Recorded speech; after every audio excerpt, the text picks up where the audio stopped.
Le sujet du jour, on va parler de la surconsommation alimentaire et du textile. Et un jour, je me suis dit, en fait, je suis hypocrite. Je pense qu'on a tous des images mentales de ces cimetières de vêtements. Éduquer les gens, les enfants à ça, c'est essentiel. C'est pour ça que je dis que j'ai rempli une chambre entière de 20 mètres carrés avec des vêtements. Pour éviter que l'Afrique ou l'Amérique du Sud ne deviennent en fait notre poubelle.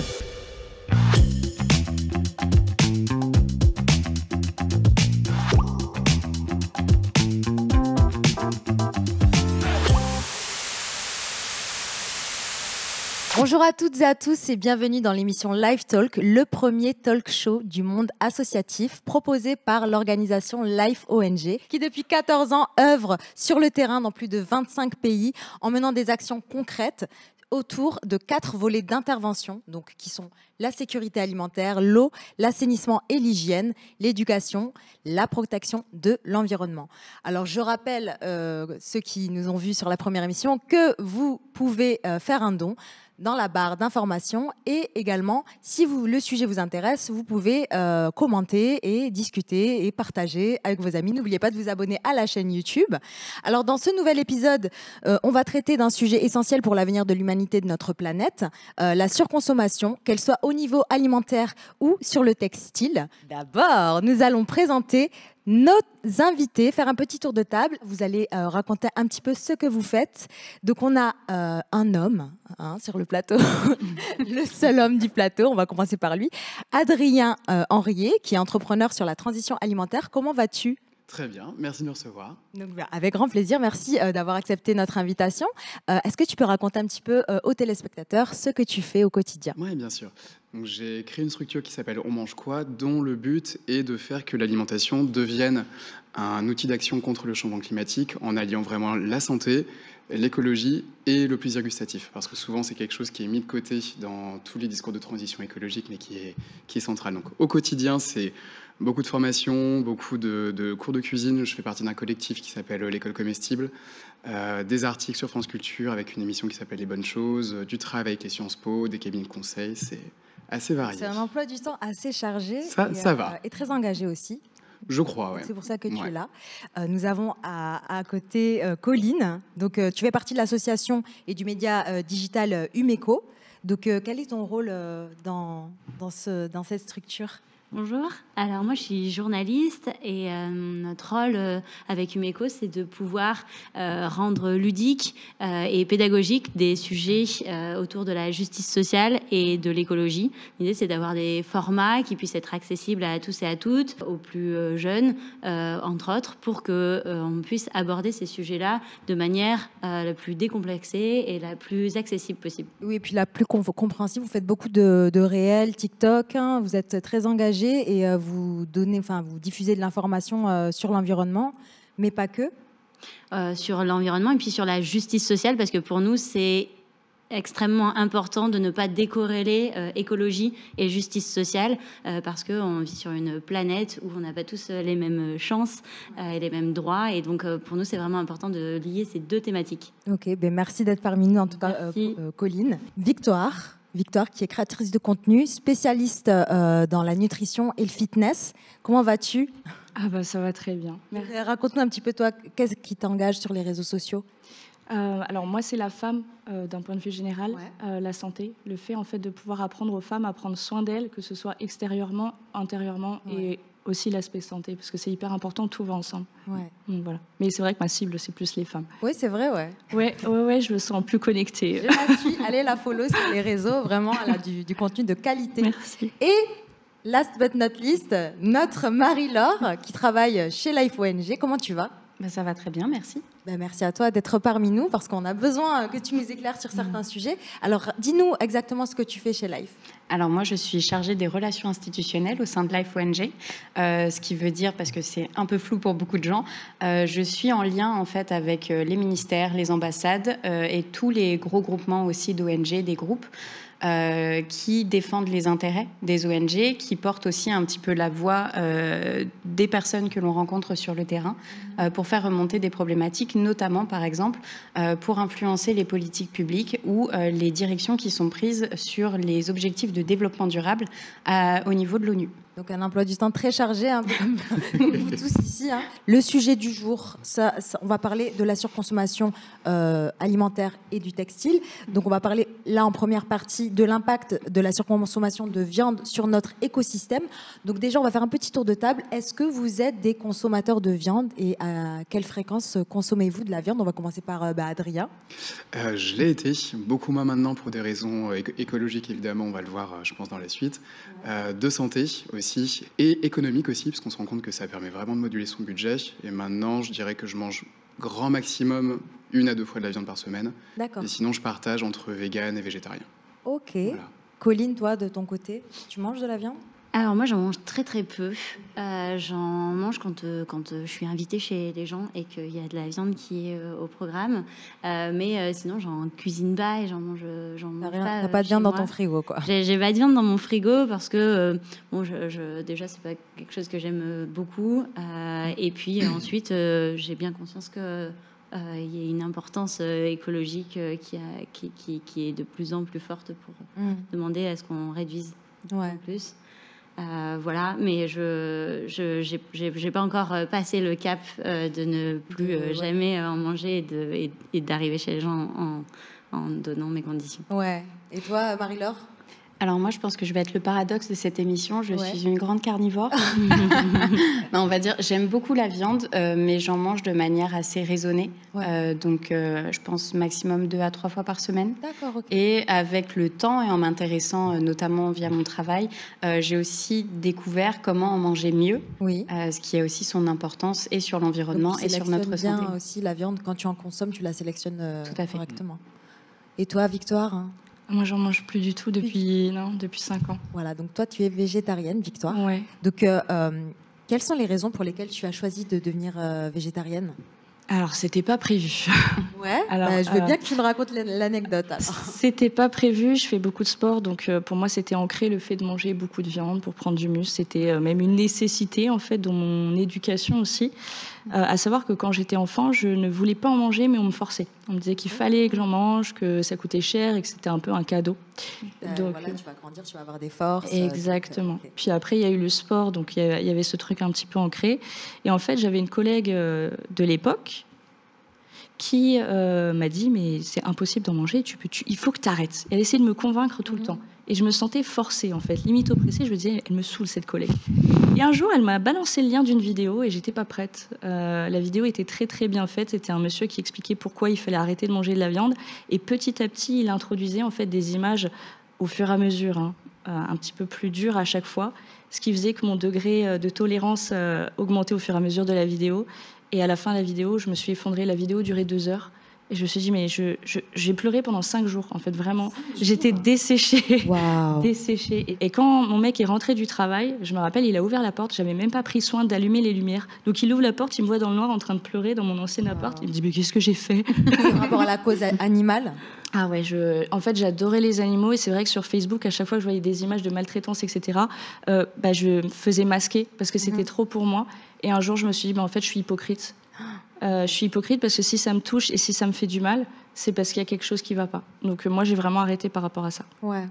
Et là, apparemment, ça fait 1 an que ton chéri, il a arrêté. Ouais, ça fait 1 an qu'il a arrêté. Pareil, qu'est-ce qui s'est passé pour lui? Eh ben, écoute, on était en Thaïlande, notre pays de cœur, et on était en scooter, et puis on passe près d'un champ, et puis on voit une vache trop belle, genre marron clair. Et on roule super doucement, il me fait « Waouh, elle est super belle !» Et j'ai fait « Ouais, elle est belle. » Il me dit « Mais elle m'a regardée ?» J'ai dit « Oui, elle a des yeux, elle te regarde. » Il me fait « Non, mais elle avait un regard humain. » J'ai dit « Oui, ils ont une âme, en fait, c'est comme nous. » Et à partir de là, il m'a dit « Je ne mangerai plus jamais de viande rouge. » Et ça a démarré comme ça. D'abord la viande rouge, et là, du coup, il ne mange plus de poulet non plus. Et là, ça fait 1 an qu'il ne mange plus de viande. Eh ben, voilà. Quelle histoire. Ouais. Mais écoute, c'est très bien. Donc moi, je voulais voir avec Adrien, parce que toi, c'est ta spécialité. Donc, que risquerions-nous à long terme si on ne change pas nos habitudes? Aujourd'hui, surconsommation, ça veut dire trop manger. Ça se traduit de 2 manières. Il y a le fait de jeter ce qu'on ne consomme pas parce qu'on en a trop pris, mais aussi de trop consommer certains types d'éléments. Notamment là, la question de la viande aujourd'hui.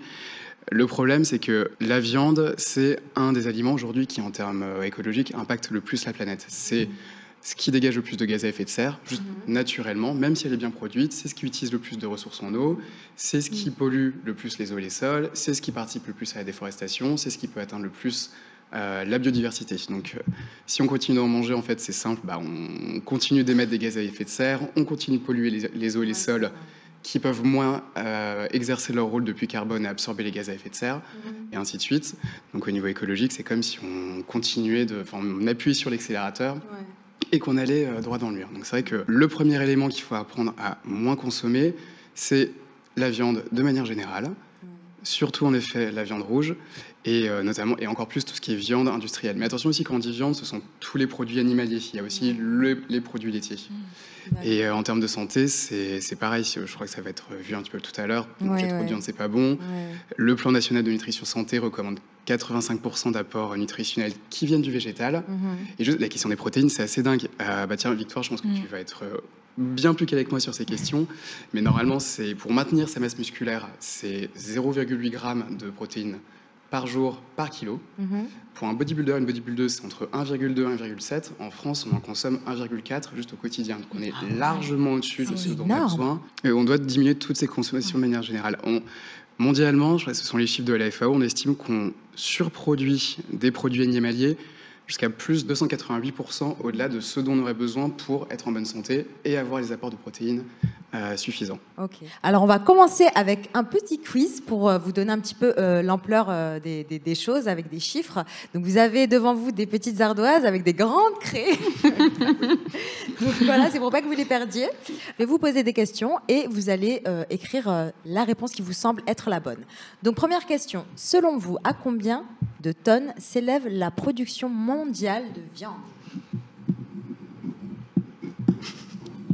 Là.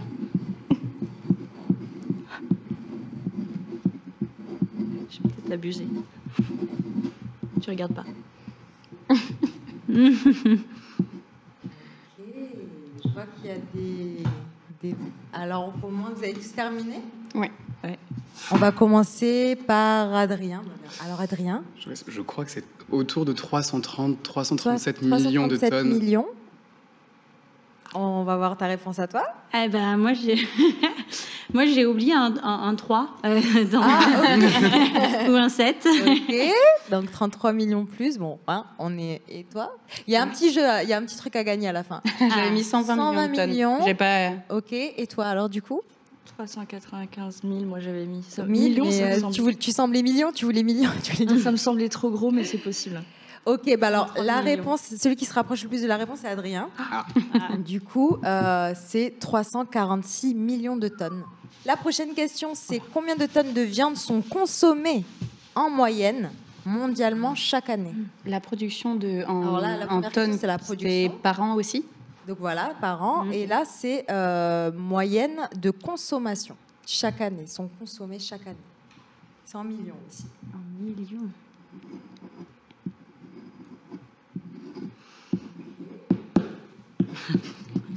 La discrétion. Il faut que je pense. Colline, elle regarde sur Adrien. Moi, je vais regarder sur Adrien.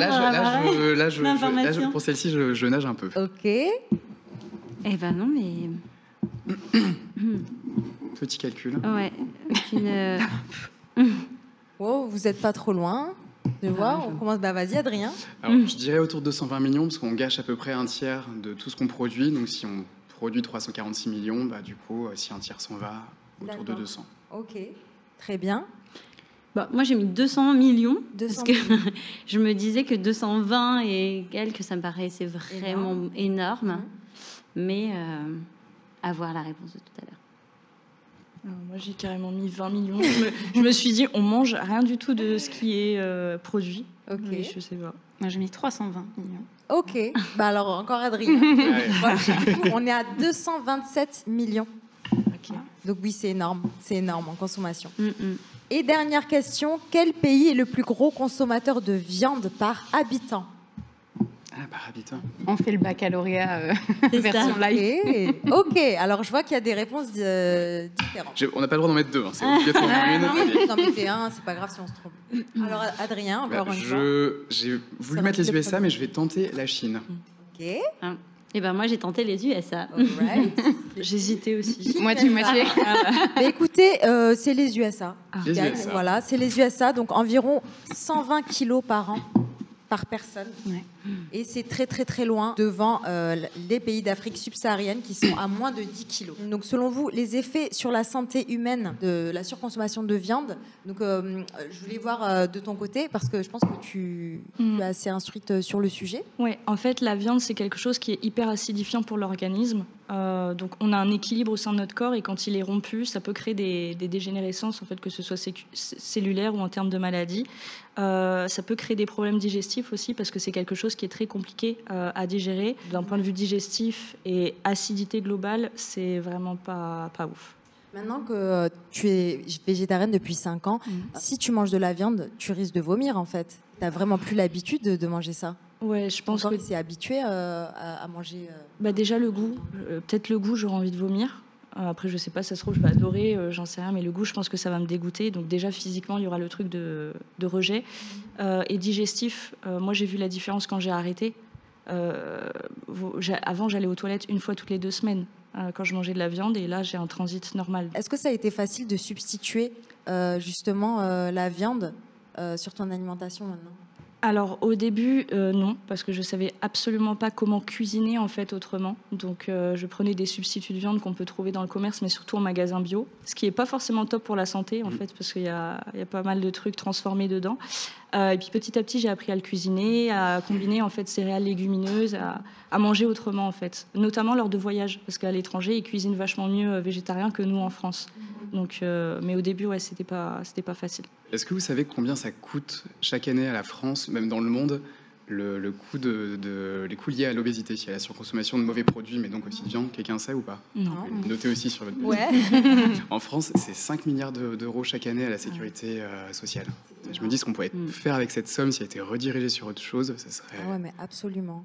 Et dans le monde, c'est 500 milliards de dollars américains. Du coup, moi, je voulais voir avec vous si vous aviez des anecdotes, si vous connaissiez des personnes justement qui ont été malades à cause de la surconsommation de viande. Au-delà de l'intoxication alimentaire, Ouais. en fait, Ouais. j'en connais pas. D'accord. Mais on va passer un petit magnéto, justement. La question, c'est faut-il manger moins de viande? Donc, on a un spécialiste qui va nous éclairer de ses lumières. Alors clairement, la réponse c'est oui. D'ailleurs, on remarque que cette maladie, le cancer du côlon, est plus fréquent dans les pays producteurs importants de viande et pratiquant beaucoup la viande cuite au barbecue, l'Australie, l'Argentine. Nous sommes naturellement, physiologiquement destinés, programmés pour manger une certaine quantité de viande. Nous sommes des omnivores, mammifères omnivores. Ouais. Et cette quantité, on évalue à environ 40 grammes de protéines animales par jour. Alors on pourrait dire, oui, il faut être végétarien. C'est un argument naturel pour dire non, il ne faut pas être végétarien. C'est que dans la viande, nous avons la seule source d'apport en vitamine B12. C'est une vitamine qui est pour nous exclusivement d'origine animale. Et sans vitamine B12, le cerveau ne va pas bien, la fertilité ne va pas bien, la santé ne va pas bien et la production des globules rouges ne va pas bien du tout. Donc voilà, vous êtes assez d'accord avec ce que ce cher monsieur oui et raconte? non. Oui et non? Ouais, non, parce que tu peux la trouver en complément alimentaire maintenant.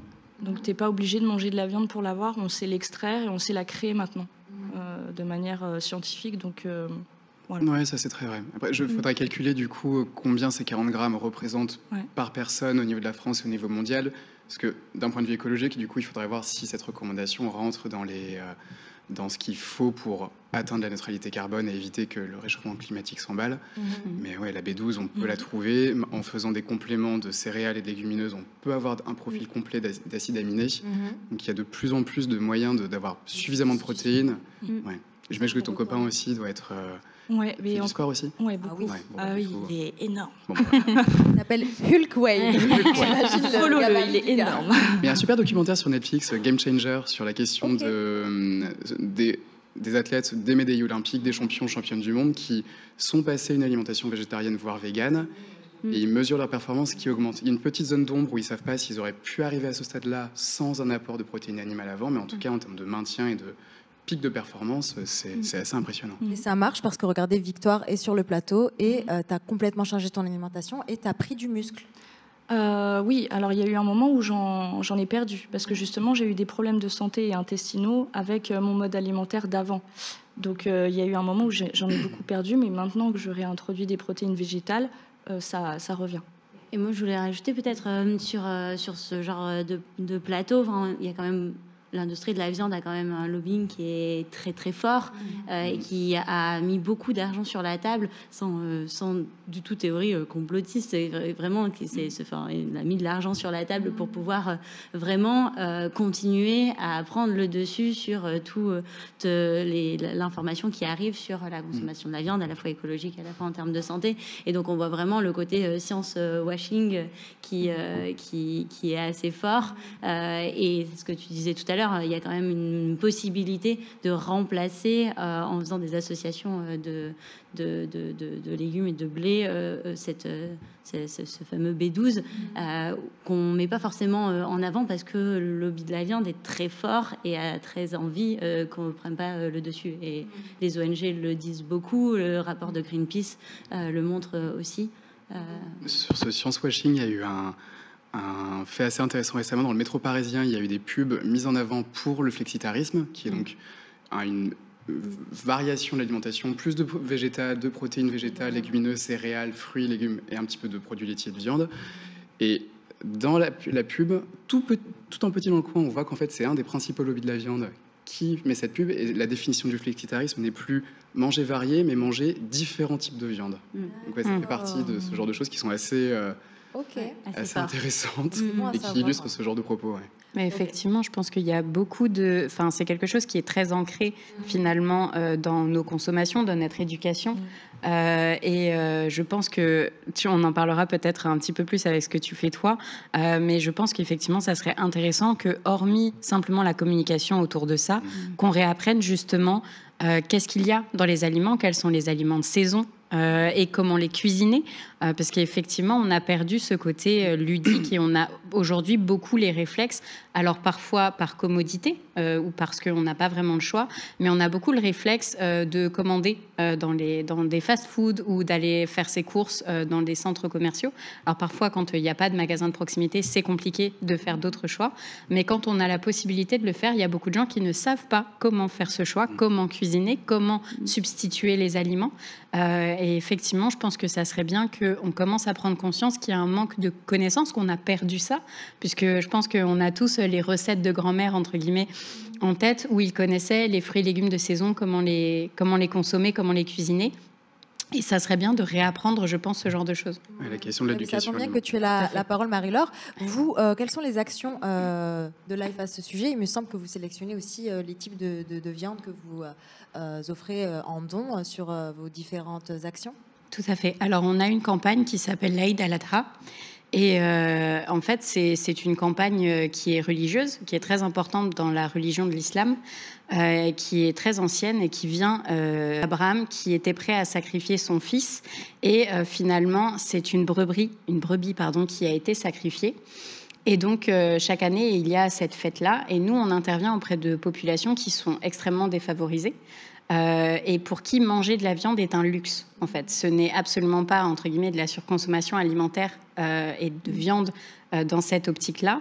Mais on a également pris conscience qu'il était important, que ce soit pour les bovins, pour les moutons, d'avoir une responsabilité par rapport au bien-être animal et puis par rapport simplement à la qualité aussi de la viande, parce qu'il y a beaucoup de choses dont on ne parle pas forcément.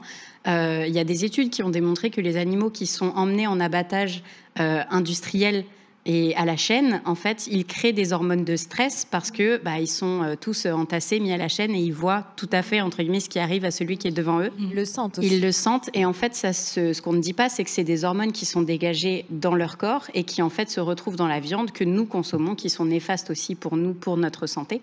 Et c'est pour ça que chez Life, on a fait le choix d'avoir des animaux qui sont élevés ensemble, qui sont élevés plutôt dans des prairies ou des pâturages, qui sont ensuite abattus séparément.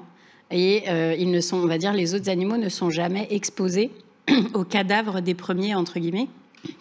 Et on essaye d'avoir justement cette consommation raisonnée, puisque en fait, un bovin ou un mouton va servir plusieurs membres. C'est par exemple des familles de 5 à 7 personnes, voire des villages entiers qui vont pouvoir profiter de cette viande-là et qui sera de meilleure qualité et avec un meilleur respect du bien-être animal, enfin en tout cas au maximum. C'est très bien que vous fassiez ça. Je te remercie pour ton intervention.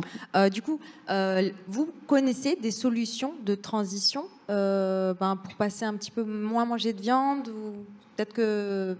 Déjà, il y a des super livres que tu peux acheter à la FNAC hyper librement qui te montrent en fait toutes les alternatives que tu peux avoir, ou même sur des blogs. Il y a tellement d'alternatives de sources de protéines, même la spiruline, des algues, des super aliments. Il y a énormément de choses. C'est juste qu'on n'a pas l'habitude de les avoir dans les magasins classiques. Aussi, un conseil, c'est aller en magasin bio. Parce qu'en magasin bio, quand tu y vas la première fois... T'es perdu, c'est Noël, quoi. Il y a tellement de choses différentes, tu te dis, mais qu'est-ce que c'est ? Les graines germées aussi, c'est excellent pour la santé. Pendant le ramadan, je mangeais des graines germées et tout de suite, mon cerveau, il marchait bien, quoi.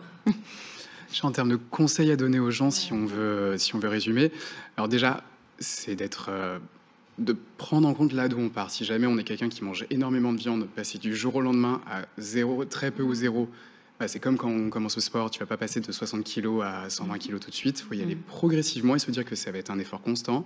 Donc déjà, se mettre dans ce mindset, c'est super important. Trouver des alternatives. Donc, le mix céréales-légumineuses, jamais l'une sans l'autre. Comme ça, on a un profil aminé qui est complet.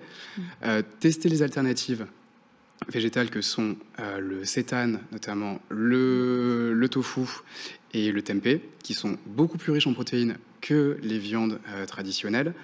Et si jamais on a du mal aussi, un petit truc que je trouve très intéressant, c'est de faire des mix. Par exemple, la bolognaise, ça peut être un bon exemple. Si jamais quelqu'un a du mal à lâcher la viande, faire moitié lentilles, moitié viande. Et puis après, ça peut passer de 2 tiers lentilles, 1 tiers viande, varier comme ça c'est assez intéressant. J'ai testé, c'est une excellente recette. Ça marche plutôt bien. Marie-Laure cuisine. Oui. Faut venir tes amis. Il y a aussi une question qui me semble importante, c'est sur l'élevage intensif. Si on décide de continuer à manger de la viande, d'essayer de ne pas se tourner vers l'élevage intensif et de sélectionner des viandes qui soient vraiment de meilleure qualité, parce que on se rend bien compte que c'est aussi mauvais pour la santé. On sait aussi que la viande coûte cher, que le bio coûte cher, mais peut-être se dire ça sera peut-être en moins grande quantité, mais de mettre de côté au maximum l'agriculture intensive, parce que ce sont des animaux qui ne voient pas le jour. Et ça c'est pas moi qui le dis, c'est tous les scientifiques qui le montrent, tous les agriculteurs qui le montrent. Et puis aussi voir que la filière des producteurs est en grande tension. Et donc c'est hyper important, je pense, de pouvoir les soutenir de cette manière-là. Si on décide de vouloir continuer à manger la viande, essayer de la manger de la meilleure qualité possible. Beaucoup moins, beaucoup mieux. Et c'est vrai qu'il y a un petit intérêt écologique à soutenir une forme d'élevage très réduite, mais qui se fait en agroécologie, qui se fait en permaculture, en lien avec la nature. Le CNRS a sorti un rapport il y a quelques temps sur une vision de l'Europe alimentaire en 2050. En agroécologie, c'est grande majorité végétale, mais l'élevage a une petite part à jouer, ne serait-ce que pour utiliser ces excréments pour aller nourrir la terre. Il y a aussi une matière qui est quand même à réutiliser, mais donc qui demande aussi de réduire drastiquement notre consommation, quoi qu'il arrive. Et ça vient soutenir exactement ce que tu dis, réorienter son argent vers des circuits qui sont beaucoup plus vertueux, qui prennent la planète en compte. Et quand on a du mal, non, c'est moi. Quand on a du mal à s'y retrouver aussi, il ne faut pas oublier qu'il existe en France et en Europe, en tout cas, des labels sur lesquels on peut, entre guillemets, s'appuyer pour quand on veut commencer justement sa transition alimentaire, pour savoir comment consommer, qu'est-ce qui est bien, entre guillemets, qui respecte un petit peu plus le bien-être animal, ou les circuits courts aussi. Et donc il y a des choses des indicateurs qui peuvent nous aider un petit peu à mieux choisir. Quels sont les problèmes environnementaux ? J'aimerais bien savoir il y en a pas mal. On les a brièvement évoqués avec Adrien tout à l'heure. Est-ce que vous avez des anecdotes vis-à-vis de ça ? Vous qui êtes journaliste de terrain, qui êtes conscient du désastre environnemental qui est causé par la surconsommation, qu'elle soit de la viande ou du textile. Un petit tour de table. Bretagne, l'exemple que pas mal de gens connaissent, les algues vertes en Bretagne. En fait, il y a un processus dit d'eutrophisation où les excréments ultra riches en nitrates des animaux passe dans la nature, passe dans l'eau, ouais. et ça passe du coup, ça aspire tout l'oxygène, des algues vertes se développent, ce sont elles qui aspirent l'oxygène, je ne suis pas tout à fait calé sur le processus scientifique, mais du coup ça fait quelque chose qui pue, qui est moche, et ça, comme ça aspire tout l'oxygène, ça tue tous les poissons. Donc en plus ça abîme la vie marine, enfin j'ai grandi dans le Finistère, donc ça je l'ai senti avant de l'avoir vu, c'est très très fort. Ouais. En termes de vision sur le terrain, les animaux mangent du soja. Du soja, c'est produit en grande partie en Amérique latine. On ne parle pas de soja, on parle pas exactement du même soja que ce qu'on peut consommer en tant qu'humain. Et en fait, des forêts entières comme la savane du Cerrado a été déforestée pour pouvoir planter justement ce soja-là. Donc, en fait, la nourriture que mangent les bovins que nous mangeons, c'est surtout ça le désastre écologique. Alors évidemment, on pourrait parler de gaz à effet de serre que produisent les vaches, etc. Sûr, ouais. Mais là, ça fait partie aussi des... C'est la nourriture que mangent ces animaux, c'est elles qui sont responsables en grande partie de la déforestation et donc ensuite de tous les désastres écologiques qui suivent. Dégradation des sols, perte de la biodiversité et voilà, l'utilisation intensive d'eau pour les céréales, notamment le soja. Tout à fait. Donc voilà, bah, écoutez... Pardon, si je peux mettre juste encore plus concrètement ça. Désolé, la crête de parole. Non, en fait, tout le monde a des anecdotes sur ça. Aujourd'hui, on a El Niño qui arrive cet été en Europe. Il y a des canicules qui sont de plus en plus fréquentes. Tout le monde a vu de près ou de loin des incendies l'année dernière en France. Ça, en fait, ce sont des conséquences directes, concrètes, que énormément de Français et de Françaises ont déjà ressenties. C'est dû au dérèglement climatique. L'alimentation, c'est un tiers des émissions de gaz à effet de serre. Donc, en fait, tous les jours, l'inconfort climatique qu'on peut ressentir, ça vient en grande partie de cette surconsommation de mauvais aliments, notamment de viande et de fromage industriel. En fait, tout le monde a des anecdotes, a priori, autour de ça. Mais maintenant, on va parler de la cause animale. Donc, l'impact de la surconsommation de viande à ce sujet. Donc ça, c'est une des raisons aussi pour lesquelles tu es devenue végétarienne. Là, sur ce point-là, est-ce que vous avez des choses à dire et des anecdotes? Par exemple, est-ce que vous avez déjà, vous qui êtes journaliste, êtes allé sur le terrain dans des lieux de surconsommation, enfin d'élevage intensif? Moi, non, mais j'ai un truc à dire aux parents qui, pour moi, est important. Quand on est enfant, on nous dit « mange ta viande ». Mais tu n'as pas conscience réellement ce que c'est de la viande. On te la met comme ça, en fait, dans ton assiette, c'est déjà cuit. Mais si demain on dit « c'est un lapin », ou « c'est un âne », ou « c'est ci », ou « c'est ça », et tu le vois en face de toi, je pense que l'enfant, il serait incapable de le manger. Et pour moi, il y a une hypocrisie, en fait. On est tous hypocrites, et moi la première, parce que je l'ai été aussi, c'est qu'on mange quelque chose qu'on serait incapable de tuer nous-mêmes. Et en tant qu'Européens privilégiés, on a ça dans des barquettes au supermarché, on serait incapable d'aller les tuer parce que déjà, on n'a pas besoin de tuer pour se nourrir. Que par exemple en Afrique ou dans d'autres pays, c'est autre, en fait, différent. Ou peut-être que oui, ils seraient capables de tuer pour se nourrir, mais c'est une circonstance différente, en fait. Que nous, on est vraiment dans un système de confort, d'éducation qu'il faut, pour moi, inverser. Et les parents devraient prendre conscience de ça, montrer à leurs enfants ce que c'est réellement, les éduquer et s'éduquer aussi eux-mêmes à cuisiner autrement. Parce que sinon, ce schéma, ça va être très compliqué de l'inverser. Parce qu'en fait, de la viande, c'est de la viande. C'est pas la personne en face de nous et qu'on n'a pas envie de tuer, quoi. Sur cette question d'éducation et en anecdote, alors j'ai pas été sur des sites d'élevage intensif. Par contre, j'ai été sur des sites d'élevage agroécologique. J'ai une amie brillantissime qui a bossé dans le luxe à Hong Kong, qui est partie à Londres pour travailler pour la Commission européenne et qui maintenant élève des porcs noirs de Bigorre dans le Gers, donc une espèce qui a failli disparaître. Tout petit élevage, pas de quoi nourrir tous les villages autour. Et elle s'occupe des animaux de la naissance à la transformation. Il y a juste la partie, en effet, abattoir où elle doit les amener elle-même, elle ne peut pas faire cette tâche.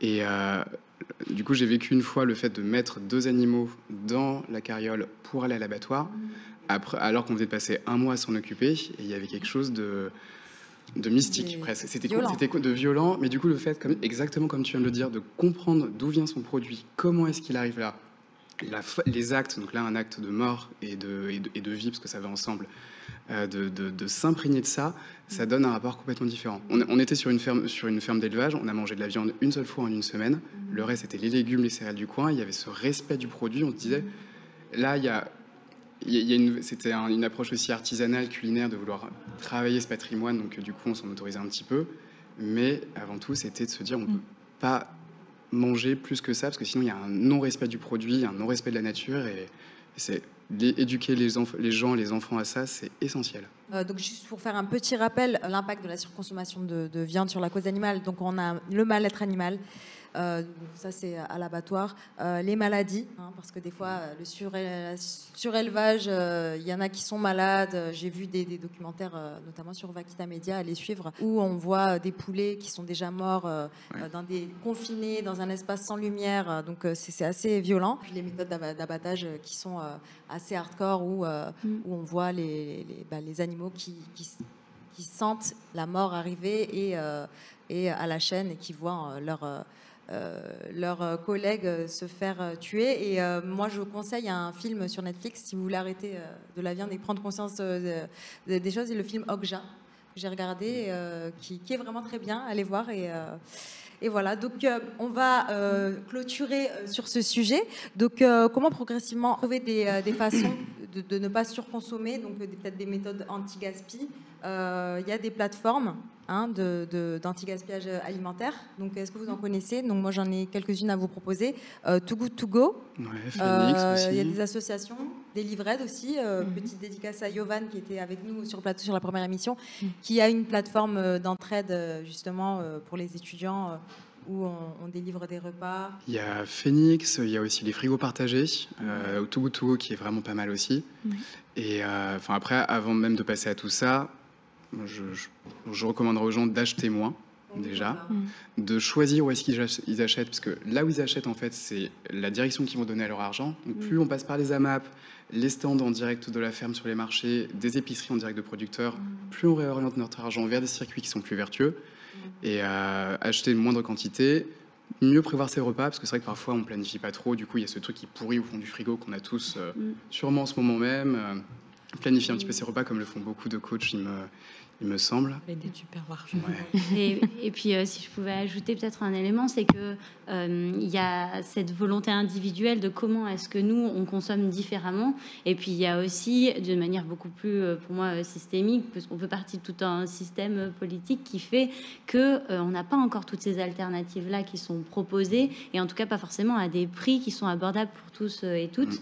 Et donc, se rendre compte qu'en fait, c'est un choix qui est aussi politique, et que de ne pas hésiter à continuer à prendre la parole et de se dire je vais consciemment chercher de la viande qui est bio, ça va me coûter plus cher, ou je ne vais pas en manger, parce que je sais que derrière on me donne pas toutes les clés pour que ce soit plus facile pour moi. Et donc on répète souvent cette phrase que le pouvoir c'est le savoir, ou que le savoir c'est le pouvoir. Ça dépend dans quel sens on veut donner la force de ce propos, mais plus on en saura, et plus on arrivera à adapter aussi sa consommation en fonction. Et il faut le réclamer au niveau politique, pour qu'il y ait des choses, comme tu le dis, qui se mettent en place.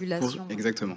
Aussi par rapport aux grosses entreprises qui réutilisent des fois la viande pour faire des steaks hachés, où on ne sait pas trop. Voilà, c'est pas très. Je ne me souviens plus du nom de l'émission, mais il y a une émission il y a des années de ça, quand j'étais petite, qui était sortie sur la fabrication des knackis. Eh ben, je vous assure que pendant des années, j'ai refusé de manger des knackis. J'ai été choquée, traumatisée par cette émission, où on voit, en fait, c'est assez cru. On suit depuis l'abattage. Donc déjà, l'abattage des animaux est un acte assez violent en soi, au niveau industriel. Et après, en fait, on voit que on ouvre les animaux, on enlève tout ce qui est les parties qui vont être consommées telles quelles, et ensuite le knacki, tout ce qui est à l'intérieur, en fait, c'est un broyat de tous les déchets des animaux, donc cartilage et autres, et tout ce qui n'est pas mangé en tant que tel, comme pièce, et qui est ensuite refourré littéralement dans un boudin, et c'est les fameuses knackis que nous mangeons, et je vous assure que ça dégoûte d'en manger pour un certain temps. Il y a eu pareil avec les merguez récemment, c'est toutes les parties de viande avariée qui broient avec plein d'épices pour masquer le goût, et pareil tu le fourres dans le boyau ou dans le plat. Idem pour des nuggets par exemple, ou pour des croquettes de poisson aussi par exemple, c'est des déchets qui sont rebroyés, reconditionnés, remis sous une forme différente. Et en fait, quand on sait comment c'est fabriqué, c'est pas vraiment...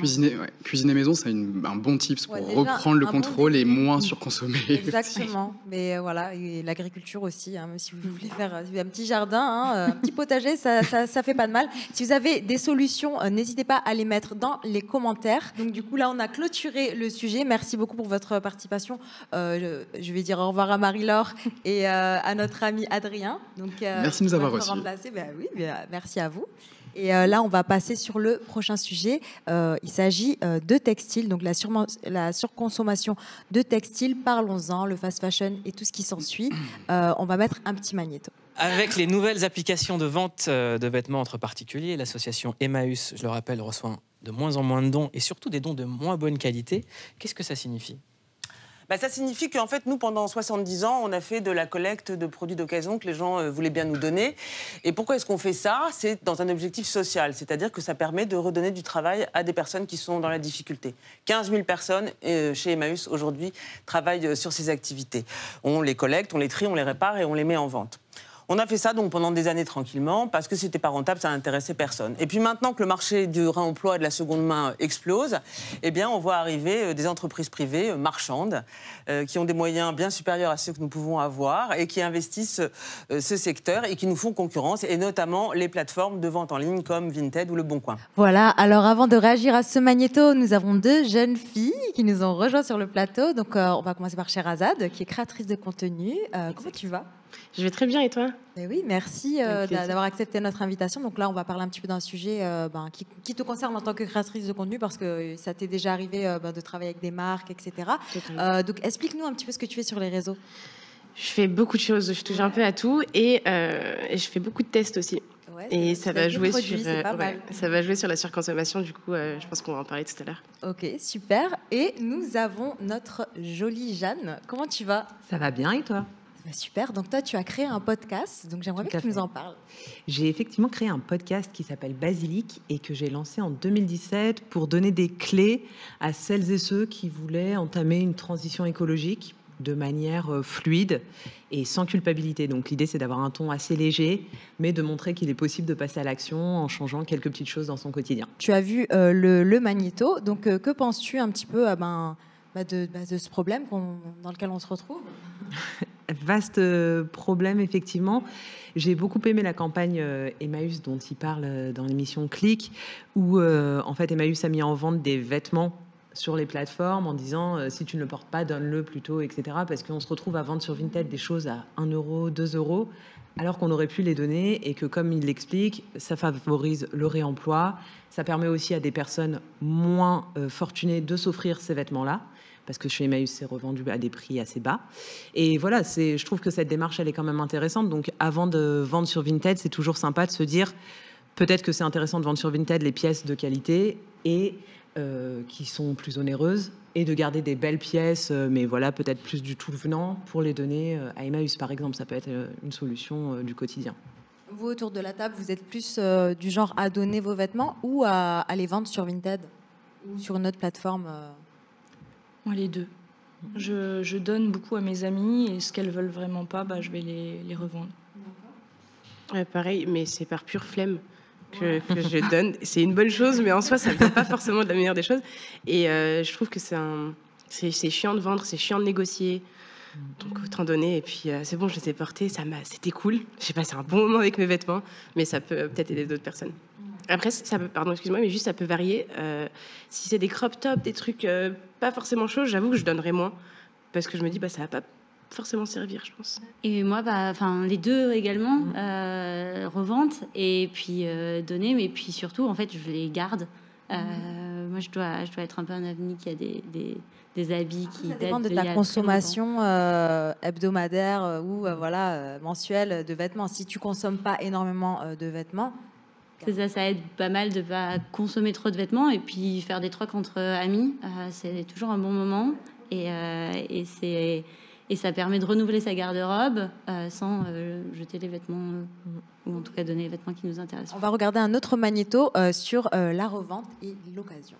Les vêtements de mes enfants, il y a surtout du 5 ans et du 8 ans. Je pense que c'est réutilisé pour d'autres enfants ou pour permettre aux gens plus démunis de pouvoir se rhabiller facilement. Je ne sais pas forcément où ça va, mais je sais que voilà que c'est pas revendu. Pas revendu? En êtes-vous si sûr? Nous comprenons tout de suite que ces sacs ne seront pas offerts à des bénéficiaires de l'association caritative. On travaille avec un industriel et on est payé au poids. Nous découvrons des montagnes de vêtements dans un monde automatisé, avec ses tapis roulants et ses machines industrielles. Que faire avec tous ces vêtements de mauvaise qualité? Une grande partie de ce qui arrive ici n'est plus portable. Les friperies locales n'en veulent pas. Et pourtant, ils vont trouver des débouchés. Ils sont pressés sous nos yeux pour être exportés par bateau. Ils vont rejoindre le marché international du vêtement d'occasion. Jeanne. Alors, ça c'est toujours un petit peu déprimant, mais ça rejoint ce qu'on s'est dit aussi d'essayer de moins consommer. Je pense qu'on a tous des images mentales de ces cimetières de vêtements, que ce soit au Ghana, mais aussi dans certains pays d'Amérique du Sud. Colline, il me semble que tu y es allée. Mais voilà, on a tous cette image-là, et en fait, ça pose un problème, et c'est ce pourquoi on est là aujourd'hui, de moins consommer. En repotassant un peu le sujet, je suis tombée sur des stats où les Français achèteraient en moyenne, Françaises, 29 vêtements par an. Donc ça fait quand même plus de 2 par mois. C'est quand même beaucoup. Et en fait, toute la question, c'est de se dire qu'est-ce que je vais faire de ce vêtement. Et voilà, on en parlera peut-être après dans les solutions, mais il y a quelques petites solutions sympas à mettre en place pour consommer différemment, en fait, pour éviter que l'Afrique ou l'Amérique du Sud ne deviennent en fait notre poubelle, nous, Européens privilégiés qui achetons des tonnes de vêtements, quoi. C'est un peu ça le sujet, en fait. Oui, c'est le fast fashion. Donc du coup, autour de la table, à quelle fréquence achetez-vous des vêtements? Est-ce que vous êtes addict au fast fashion? Non, moi j'achète une fois tous les 2-3 ans, mais sinon je vais en friperie. Ouais, les vêtements que je reçois, c'est des vêtements de sport dans le cadre de mon activité. Et là, c'est vrai que je les donne ou je les revends. Mais sinon, vêtements classiques, je vais en friperie. Chéra, toi qui es influenceuse, est-ce que tu as une consommation de vêtements assez importante? J'ai eu une période terrible, à tel point que 29 par an m'a choquée, parce que 29, c'est une commande. Ouais, enfin, c'était. J'ai changé, j'essaie d'être minimaliste maintenant. Mais 29, ça m'a paru peu. Même si c'est une moyenne, mais finalement, aujourd'hui, je me rends compte que c'est énorme. J'ai passé des commandes à des prix exorbitants, et même dans les partenariats que j'ai eus, on a des montants énormes pour passer nos commandes, avec des magasins qui font du fast fashion, ultra fast fashion même, aujourd'hui. Et 29, c'est rien dans ma tête. J'avais un dressing complet, c'était un magasin, j'avais une pièce entière avec que des vêtements. Et j'en recevais encore et encore et encore. C'était terrible à dire, hein, c'est horrible de dire ça comme ça, mais... Aujourd'hui, ça me met mal, mais je ne m'en rendais absolument pas compte, parce que j'ai oublié que j'avais une machine à laver, parce que quand je faisais une photo Instagram, je ne pouvais plus remettre le t-shirt après. Quand je faisais une vidéo, je ne pouvais plus remettre... Je tournais plusieurs vidéos par jour, c'est-à-dire que j'avais ma commode dans mon espèce de petit studio, j'avais une commode pour pouvoir me changer entre chaque tournage et faire comme si j'avais... Et ça allait à la machine à laver encore. C'est du synthétique en plus pour la plupart. Je trouve ça terrible, et je suis très heureuse d'avoir changé. J'espère vraiment que beaucoup de monde vont se rendre compte que on a des machines à laver, qu'on peut reporter les vêtements. Il y a même des influenceuses et des influenceurs qui proposent des nouvelles techniques. Par exemple, si le t-shirt je le mets comme ça, le lendemain je peux faire un nœud, le surlendemain je peux le mettre autrement. Je trouve ça super sympa d'avoir donné autant de petites techniques pour reporter des vêtements. Toi qui es sur les réseaux sociaux, est-ce que tu sens une pression de on ne peut pas porter toujours la même chose, si on voit un événement avec le... Tu sens qu'il y a cette pression-là, le regard, il est... Bien sûr, c'est comme si les gens avaient oublié qu'on pouvait reporter des vêtements. Il y a plein de trucs que j'ai portés une fois, que j'ai lavé et que j'ai posé, que je n'ai plus jamais retouché. Ça me plaisait, peut-être. En fait, je suis même pas sûre que je l'ai acheté parce que j'ai aimé ça. Je pense que je l'ai acheté parce que je voulais mettre un nouveau truc. On dit sur Internet, en tant qu'influenceur, on a cette pression, mais je pense qu'à l'école aussi, quand j'étais plus jeune, je me souviens de moqueries si quelqu'un mettait la même chose 2 ou 3 fois dans la même semaine. Oui, des réflexions. Tu te laves pas. Tu te laves pas, t'es pauvre. T'es cracra, t'es dégueu, franchement. Et je trouve ça très triste. Il faut qu'on réapprenne à consommer correctement, au moins le vêtement. Juste par curiosité, dans ta période folle de fast fashion, à combien s'est levé le prix le plus exorbitant de commande? Sachant que c'est des collabs, la plupart du temps, mais à combien la valeur de ta commande? Le plus cher. 1700 €. Ouais. Et d'ultra fast fashion, même pas juste de fast fashion ou de fashion. C'est énorme. C'est pour ça que je dis que j'ai rempli une chambre entière de 20 mètres carrés. Avec des vêtements, ouais. T'en as fait quoi de tous ces vêtements? Parce que je suppose que maintenant, voilà, ça encombre à un moment donné et on les porte plus. Ça finit où tout ça?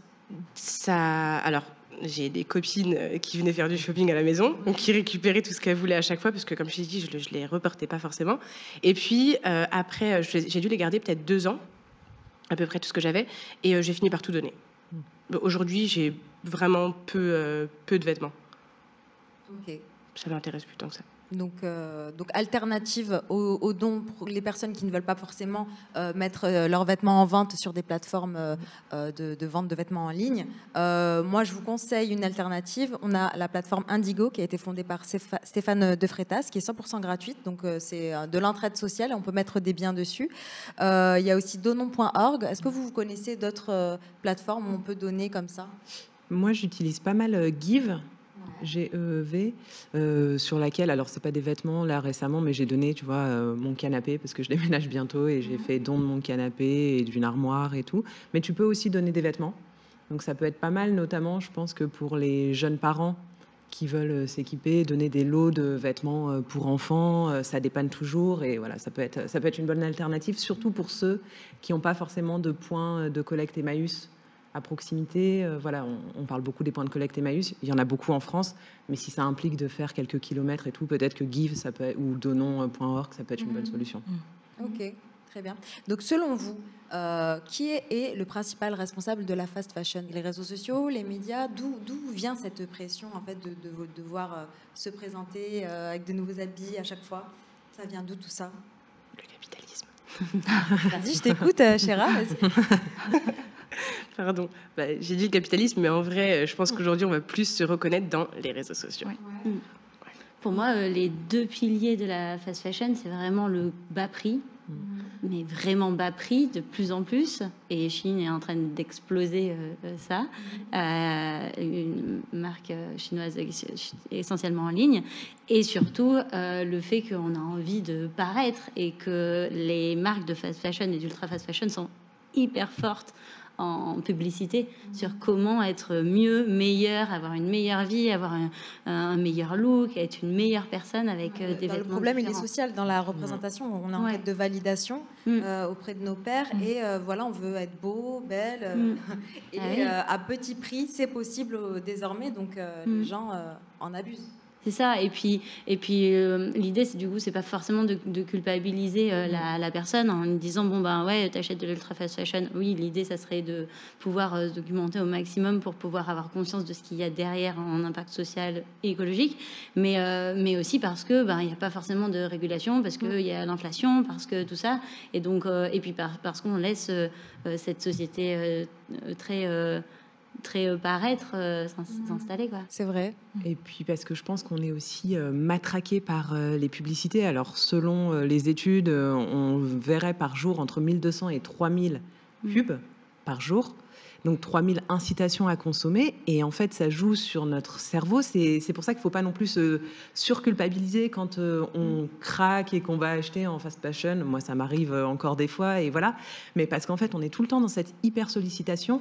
Et il joue sur des biais marketing bien connus. Mais par exemple, tu vois, le biais d'ancrage ou le biais de rareté. Donc on va dire, attention, ce drop, cette collection capsule. Et donc forcément, ça déclenche chez toi la peur de ne pas te procurer ce vêtement-là. Et tu as envie de l'acheter. Et donc voilà, donc il y a quand même aussi un modèle à repenser. Et c'est pas uniquement nous, avec notre portefeuille, qui pouvons avoir des actions. Évidemment qu'on a un rôle à jouer, mais on est tout le temps victime de cette surconsommation, en fait. On est la cible. Et puis en plus, ce que je peux rajouter, c'est que les publicités, tout est calculé, marketingment parlant, pour jouer sur les émotions du téléspectateur quand pour les pubs en télé. Puis nous, on est toujours en quête d'amour. Voilà, il faut que je plaise, etc. Et il joue beaucoup sur ça. Cette corde sensible. Sur nos insécurités, quoi. C'est des corps retouchés, c'est des femmes parfaites ou des hommes. Et voilà, on a envie de leur ressembler. En plus, les publicités sont très ciblées, notamment sur les réseaux sociaux. Donc, c'est très difficile de résister à la tentation. Victoire, au niveau du sport, le textile sport, etc., c'est un petit peu les mêmes codes? Alors c'est un peu compliqué dans le sport parce que les vêtements s'usent plus vite dans tous les cas. Donc c'est vrai que tu vas plus facilement racheter des vêtements de sport que des vêtements basiques. Et puis pour ma part, je m'habille beaucoup en streetwear. Donc c'est des vêtements qui durent en général, qui sont faits de meilleure qualité. Et en friperie, tu les trouves très facilement. Mais les vêtements de sport, quand je m'entraîne, ça s'use très très vite. Donc, puis les marques aussi, les collabs, parce que je suis aussi influenceuse. Donc il y a plusieurs marques qui m'ont contactée pour des collabs de vêtements. Et notamment, par exemple, Shein, que j'ai refusé, mais il faut le dire aussi, qui paye extrêmement bien. Donc, je ne sais pas si je peux parler des prix, mais quand tu reçois un email, oui, on vous propose 6 000 € et 700 € de produits d'achat, toi, tu es là. Ouh, oh, ouais, 6 000 €, tu te dis... Moi, franchement, je comprends la plupart des influenceuses qui acceptent. Moi, j'ai la chance d'avoir ma société, donc j'ai refusé et je me suis dit, non, mais entre guillemets, désolée, hein, quelle image je vais renvoyer si je fais ça, parce que je le porte même pas, donc ça veut dire que je vais accepter juste pour l'argent. Tu vois, c'est pas des vêtements que j'aime spécialement. Mais quand on sait combien ils payent leurs ouvriers dans les usines, proposer 6 000 € à une influenceuse pour faire de la publicité, parce qu'ils se font des marges énormes. C'est des marges, mais... T'imagines, le vêtement, ils le vendent, je sais pas, 5-10 €, quelque chose comme ça. Même pas. Il y a des sections tout à 1 €. Ça veut dire que le prix de fabrication, il est même pas à quelques centimes. C'est incroyable. Est-ce que tu as des datas par rapport à Shein? Alors, par rapport à Shein, je sais qu'ils produisent environ 6 000 pièces par jour, 6 000 vêtements par jour. C'est juste astronomique. C'est pour ça qu'on parle d'ultra fast fashion par rapport à Zara ou H&M, qui sont plutôt considérés comme de la fast fashion parce qu'ils en produisent moins. Et après, Shein, effectivement, tu disais, ça a un coût et ça a aussi un coût environnemental, en fait, parce que c'est des vêtements fabriqués avec des matières synthétiques, donc issus de la pétrochimie. Il y a eu plusieurs vêtements qui ont été testés et où finalement ça ne respectait pas les réglementations européennes. Donc il y avait des perturbateurs endocriniens, des substances toxiques et chimiques dans les vêtements, donc des personnes qui ont eu des réactions allergiques, problèmes de santé, etc. Donc en fait, il y a tout un système, et je pense que c'est vraiment à l'échelle européenne, enfin moi je pense, mais à l'échelle européenne qu'il faudrait mettre en place quelque chose, parce que la tentation, elle est trop forte quand on te propose une robe à 2 € et que tu as envie d'acheter cette nouvelle robe parce que tu l'as vue sur telle ou telle personne, parce qu'en plus Shein, ils sont très forts, ils reproduisent des vêtements que des stars ont porté. Exactement. Donc tu as envie de leur ressembler, et quand on te propose un vêtement à 2 €, c'est compliqué. Ouais. Il y a eu pas mal de jeunes créateurs qui se plaignaient par rapport aux copies du fast fashion et l'ultra fast fashion. Du point de vue environnemental, Colline, est-ce que tu as des anecdotes à raconter ou du point de vue environnemental, comme tu l'as dit, oui, ça pollue énormément. Ouais. Et on a vu tout à l'heure des vêtements qui sont mis dans les bennes. On a des chiffres qui sont assez incroyables là-dessus, puisque si on part de 100 vêtements qui sont mis dans les bennes, il y en a 6 qui restent à peu près en France et qui sont redistribués dans le système solidaire. Il y en a 50 qui partent dans les pays. Quand ils disent sur le marché international, clairement, c'est plutôt en Afrique, en Amérique latine où c'est envoyé. Et ils ont des énormes. Et le problème, c'est que sur ces 50 qui sont envoyés dans ces pays-là, en général, il y a 40% qui ne sont soit pas adaptés, soit qui partent directement à la poubelle. Et le problème, c'est que dans ces pays-là, il n'y a pas de poubelle. Et donc, ces vêtements-là, 40% des vêtements qui sont envoyés sont étalés dans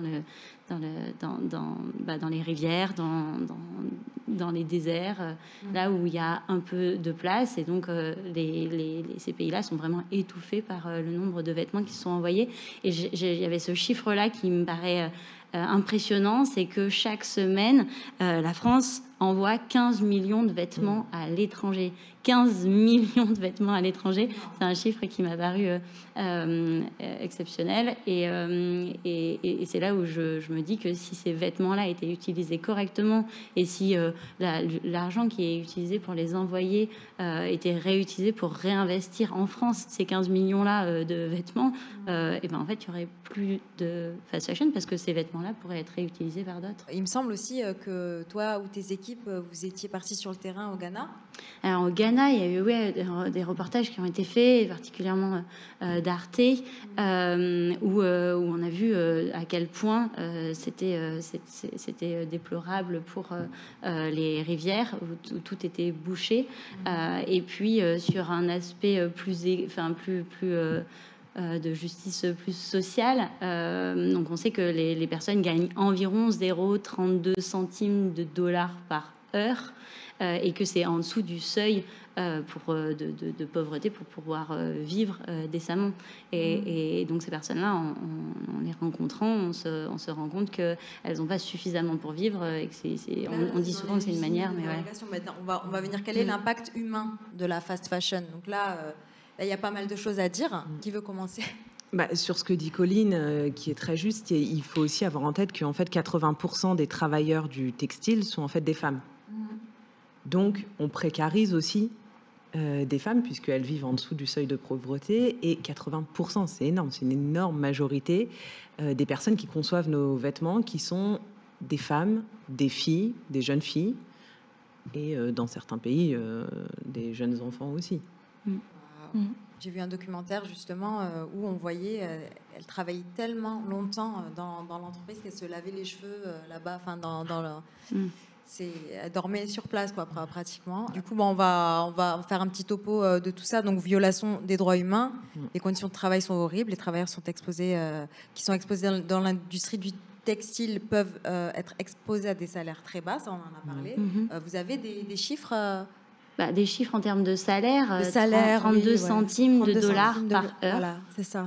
Qui donc revient, si on additionne au nombre d'heures, peut-être 100 euros par mois, qui est bien évidemment en dessous du seuil de pauvreté et en dessous du seuil décent pour vivre. Et donc, ce qui est répertorié par les ONG comme seuil décent pour vivre, c'est simplement avoir un toit, avoir de quoi nourrir ses enfants et pouvoir les mettre à l'école. Incroyable qu'on propose des 6 000 euros à des influenceurs, alors que les employés travaillent pour un salaire de 100 euros par mois. Et suite, 11-12 heures par jour de travail quand même. C'est pas nos 35 heures en France. Hein. C'est ça. Exorbitant. C'est ça. Et suite aux différents scandales qu'il y a pu y avoir, et on a beaucoup en tête le Rana Plaza qui au Bangladesh s'est effondré. Oui, donc Umeco était sur place aussi, a fait un documentaire sur... On n'était pas sur place parce que c'était en 2013 et que Umeco n'existait pas encore, mais on a en tête ces images-là, on en a parlé sur Umeco, on a fait un reportage en tête de ces images de cet endroit qui s'écroule. Qu'est-ce qui s'est passé exactement? En fait, c'est simplement l'endroit dans lequel travaillaient ces travailleuses. Tu me disais très bien, il y a eu environ 1100 travailleuses qui sont mortes sous les décombres de cet immeuble qui s'est effondré. En ruine, il y a eu beaucoup d'alertes, des fissures sur le plafond, etc. Et un jour, il s'est effondré. C'est ça, un jour, il s'est effondré. Et donc aujourd'hui, il a été reconstruit. Alors, toutes les normes sont respectées, c'est des jolis bâtiments. Et donc, on se retrouve dans une situation où ce sont des travailleuses qui viennent travailler dans des bâtiments où on peut manger par terre, tellement c'est beau et propre, et qui vivent dans des bidonvilles à côté. Waouh! C'est vraiment triste. Vous avez d'autres anecdotes sur le même? Moi, j'ai regardé un documentaire sur Arte, justement, où les émanations toxiques de cette surconsommation provoquaient des maladies graves aux travailleurs et travailleuses, donc notamment une dame qui était devenue aveugle, un homme qu'on a dû amputer. C'est des choses qui sont communes dans cet univers. Oui, puis en plus, il y a le filtre de la réglementation en fait, qui ne s'applique pas, puisque par exemple, Chine, on tape sur Chine depuis tout à l'heure, mais on va reprendre cet exemple, mais Chine, ils travaillent avec des milliers de sous-traitants, et donc on a beaucoup de mal à savoir qui fabrique ces vêtements-là, et parfois c'est des endroits qui sont presque clandestins, avec très peu de contrôle, et donc forcément, qui exposent encore plus les travailleuses à des conditions de travail qui sont tout simplement intolérables en fait. Et je pense que ce qui joue beaucoup aussi, c'est la distance. Ça se passe très loin de chez nous. Oui, voilà. On en parle de plus en plus, notamment depuis le Rana Plaza, mais ça se passe très loin de chez nous, donc c'est aussi facile d'occulter ça. Et puis voilà, devant nous, on a ce vêtement qui nous plaît bien, et à chaque fois, on ne va pas repenser à la personne qui l'a conçu. On est tous responsables. On est tous responsables, mais je pense que ça aide, bien sûr, mais je pense que cette distanciation, elle nous aide pas non plus à prendre conscience de ça, et c'est important d'organiser des talks comme ça pour qu'on puisse en parler à tout type de public et qu'on prenne conscience petit à petit, parce que il y a aussi une grande partie de la population qui se dit génial, c'est une aubaine, une robe à 2 € neuve, pas d'occasion, parce qu'il y a beaucoup de personnes qui sont aussi un peu rebutées par l'achat d'occasion. Je ne sais pas si tu as eu l'occasion. Qui ont des revenus beaucoup plus modestes et qui aussi sont attirés par les faibles... Et ce qui est normal. Mais il y a aussi beaucoup de personnes qui veulent acheter beaucoup pour moins cher. Tu vois, genre par exemple, moi j'ai une copine la dernière fois qui me dit, je vois ses stories Instagram et je me dis, mais elle fait encore du shopping, elle se rachète un jean pour un mariage alors qu'elle en a plein des jeans. Je lui ai dit, mais pourquoi t'en reprends? T'en as déjà acheté un il y a 2 semaines. Elle me dit, non, mais parce que si j'en achète pas un, en gros, je me sens pas belle et il faut que j'ai un nouveau vêtement pour aller à l'événement. Mais c'est pas une influenceuse. Et je lui ai dit, mais qu'est-ce que t'en fais de tous ces vêtements? Elle me dit, ils sont chez moi, je les porte 1 fois, 2 fois. Et en fait, c'est le sentiment de se sentir plus belle, plus en confiance. Et c'est vachement féminin, parce qu'au final, Shein, je crois pas que ce soit pour les hommes. Ah, je sais même pas. Je crois Mais pas. j'ai l'impression que c'est vachement féminin, ce truc-là, de vouloir être belle, en fait. C'est ce qu'on disait par rapport au aux mind injonctions. tricking, tout ça. Donc, comment trouver quelles seront les solutions à apporter justement pour... Avant ça, pardon. Oui. On est formaté à vouloir acheter souvent, plus, beaucoup, des couleurs, pas de couleurs. J'ai une amie qui s'habille pratiquement qu'en noir. Elle a 1000 pièces différentes noires, mais pour moi, c'est le même t-shirt qu'elle porte. C'est horrible de dire ça, mais c'est le même t-shirt qu'elle porte à chaque fois. Et je comprends l'engouement, je comprends l'amour pour la mode, je comprends les styles différents des gens et vouloir se démarquer, parce qu'aujourd'hui, c'est ça aussi, de vouloir être différent et tout. Mais ça reste triste, parce que personnellement, de mes yeux, je ne vois pas la différence entre lundi, mardi ou mercredi. Et je me dis qu'elle, dans sa tête, si, devant le miroir, elle doit se dire, oui, mais ça, c'est mieux que ce que j'ai porté hier. Peut-être, c'est différent, peut-être, mais je le vois pas. Donc, même si c'est pour le paraître, l'utilité pas réellement là. Et du coup, donc, on parlait des solutions donc, à apporter. Qu'est-ce que vous conseilleriez pour améliorer la situation, bien sûr? Donc, il faudrait sensibiliser, alerter, peut-être communiquer, ce qu'on fait là maintenant. Sensibiliser, c'est oui, mais c'est compliqué aussi parce que quelqu'un qui n'achètera pas, par exemple sur Shein, voudra acheter ailleurs. Donc au final, ça sera aussi de la surconsommation, même si le vêtement est plus cher. Donc je pense que... Sensibiliser justement à ne pas être dans cette démarche de surconsommer. Mais est-ce qu'au niveau de l'État, on ne peut pas faire un truc, tu vois, genre carrément leur dire une régulation de l'État. Il y a un collectif de créateurs de vêtements, peut-être du coup tu connais, qui s'appelle, ils sont alliés et ça s'appelle En Mode Climat. Et ce sont des créateurs de vêtements qui en fait demandent à l'État de réguler et de mettre des taxes, de réguler les revendeurs de fast fashion et d'ultra fast fashion, parce qu'ils se sont rendus compte que eux, ce sont des chefs d'entreprise. Ils ont prévu de gagner de l'argent sur les pièces qu'ils conçoivent. Mais ils se rendent compte qu'il y a vraiment une concurrence déloyale qui est extrêmement forte de la part de la fast fashion, puisqu'il y a des prix qui sont extrêmement bas. Et donc, c'est précisément sur ça qu'ils veulent agir, en se disant, en fait, on demande à l'État de nous taxer, mais de taxer aussi tout le monde. Parce que c'est facile de ne pas taxer l'ultra fast fashion, mais dans ce cas-là, eux proposent des prix qui sont évidemment bien plus hauts. Donc l'idée, c'est vraiment de pouvoir arriver à créer une régulation, et donc ils demandent à l'État de vraiment réguler à l'échelle européenne et à l'échelle internationale, pour que à partir du moment où ces produits rentrent sur le territoire français, il puisse y avoir une hausse des prix, et pas dans le sens où on a envie de taxer les Français pour ce qu'ils achètent, mais pour qu'il y ait une régulation qui soit plus forte. Sachant qu'on a 15 millions de vêtements qui partent chaque semaine, aussi s'il y avait une volonté politique de pouvoir réguler ces vêtements-là et de pouvoir les replacer sur le marché d'une manière saine et efficace pour que tout le monde puisse réacheter, on serait dans une logique beaucoup plus directe. Donc voilà, donc les réguler et peut-être envisager l'upcycling, donc pour redonner une deuxième vie aux vêtements, chose que tu fais aussi. Friperie, ouais. Et puis il y a des super pièces. Ouais.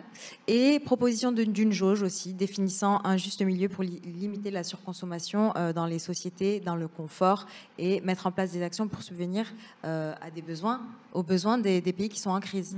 Et puis dans les solutions aussi, je pense qu'il y a vraiment cette idée de se dire, regardons, on parlait tout à l'heure pour la viande, mais là, regardons, moi en tout cas à titre personnel, c'était en me rendant compte de ce que vivaient les Ouïghours dans les camps d'exploitation forcée en Chine, dans une des provinces chinoises, où je me suis vraiment rendu compte. Avant, c'est ce que tu disais tout à l'heure, on est un peu loin, mais là, je me suis vraiment dit, en fait, à titre personnel, je peux pas.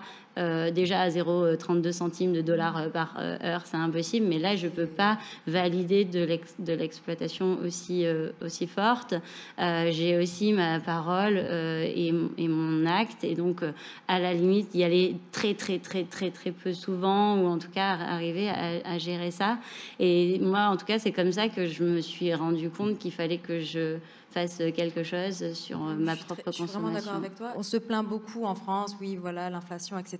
Et on se donne des excuses pour consommer justement sur ces plateformes par rapport à nos revenus, etc. Mais il ne faut pas oublier que quelque part dans le monde, il y a quelqu'un qui va gagner 32 centimes par heure en produisant, qui va travailler très dur et qui va gagner très mal sa vie. Et voilà, de ne pas surconsommer à quel prix? Au prix de la misère, quoi. Donc c'est ça aussi, sensibiliser aussi la condition des femmes. Sur la surconsommation, il y a une méthode que j'aime bien qui a été créée par Marie Dubois qui s'appelle la méthode Bisou, vous connaissez peut-être. Mais je trouve que c'est, vu qu'on est tout le temps sollicité, c'est ce que je disais tout à l'heure, la méthode Bisou, en fait, c'est donc en 5 lettres, se poser ces 5 questions-là. Donc le B de besoin, est-ce que j'ai besoin de cet article? Est-ce que ça va vraiment répondre à un besoin indispensable? Le I de immédiateté, est-ce que j'en ai besoin maintenant? Ou alors est-ce que je peux y réfléchir pendant 15 jours, voir un petit peu ce que ça donne? Le S pour similarité, est-ce que j'ai déjà quelque chose, on revient au t-shirt noir, voilà, de similaire dans mon dressing qui est en bon état et que je peux continuer à porter? Le O qui nous invite à nous questionner un peu sur l'origine du vêtement, donc où est-ce qu'il a été produit, dans quelles conditions, etc. Et le U de utile, est-ce que ça va m'être utile? Est-ce que ça va me rendre plus heureuse? Est-ce que je vais me sentir mieux avec cet achat? Ou est-ce que peut-être c'est 25-30 euros, je serais plus heureuse de les dépenser pour aller au resto avec mes copines, par exemple.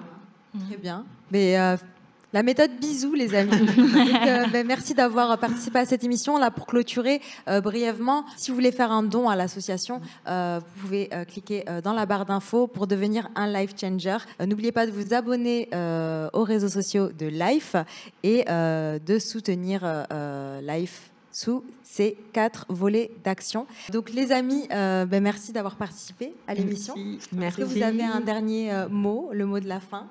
Moi, je trouve que c'était pas mal. Le dernier, la méthode Bisou, elle était super. Très bien. Ouais. Merci, c'était très chouette. Merci à vous. Merci. Et allez les suivre sur les réseaux sociaux. Ce sont des femmes brillantes et qui donnent de très bons conseils pour l'avenir. Voilà. Merci beaucoup. Merci. À bientôt.